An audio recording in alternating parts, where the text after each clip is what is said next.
অবশেষে শক্তিশালী বাংলাদেশকে লজ্জিতভাবে হারিয়ে জিতে গেল আরব আমিরাত।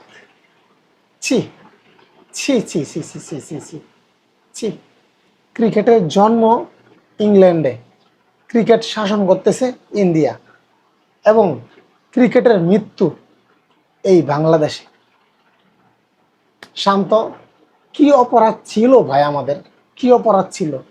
তানজিম হাসান সাকিব, শরীফুল ইসলাম, কি অপরাধ ছিল আমাদের? তাওহিদ হৃদয়, কি অপরাধ ছিল? জাকির আলী ভাই, আমাদের কি অপরাধ? হ্যাঁ, আমাদের কি অপরাধ? এই যে তোমরা আমাদেরকে এইভাবে কষ্ট দিচ্ছ। বিসিবি সভাপতি ফারুক ভাই, কি অপরাধ ছিল আমাদের? হ্যাঁ, কি অপরাধ ছিল? ইন্ডিয়ার প্লেয়াররা, বৈভব সূর্যবংশীরা, সূর্য কুমার যাদবরা কি সুন্দর খেলে রে। আর তোমরা তোমরা কি সুন্দর করে ম্যাচ হারো, প্রতিটা ম্যাচ। ইস, আরব আমিরাতের সাথে আরব আমিরাত।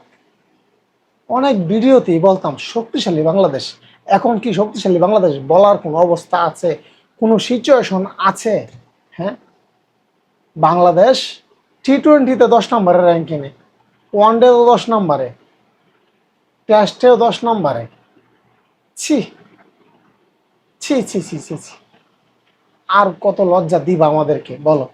হ্যাঁ, তোমাদের তো লজ্জা নাই, বুঝলাম। লজ্জা থাকলে তোমরা ক্রিকেটটা বাদ দিয়ে দিতা, ক্রিকেটটা খেলতা না। কারণ এই ক্রিকেটটা তোমাদের জন্য না। এই ক্রিকেটটা খুব কষ্ট করে ইংল্যান্ডের মানুষের জন্ম দিছে, আর এই ক্রিকেটটাকে খুব কষ্ট করে পরিচালনা করতেছে ইন্ডিয়া। কিন্তু তোমরা ক্রিকেটটাকে অসময়ে মেরে ফেলতেছো।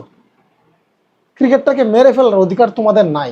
শান্ত ভাই, শান্ত ভাই, তানজিম হাসান সাকিব ভাই, তাওহিদ হৃদয় ভাই, ক্রিকেটটাকে শেষ করে দেওয়ার আপনাদের অধিকার নাই।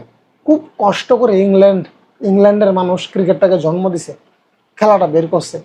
খুব কষ্ট করে ভারতীয়রা এই ক্রিকেটটাকে তিল তিল করে বড় করছে, তারা পরিচালনা করতেছে।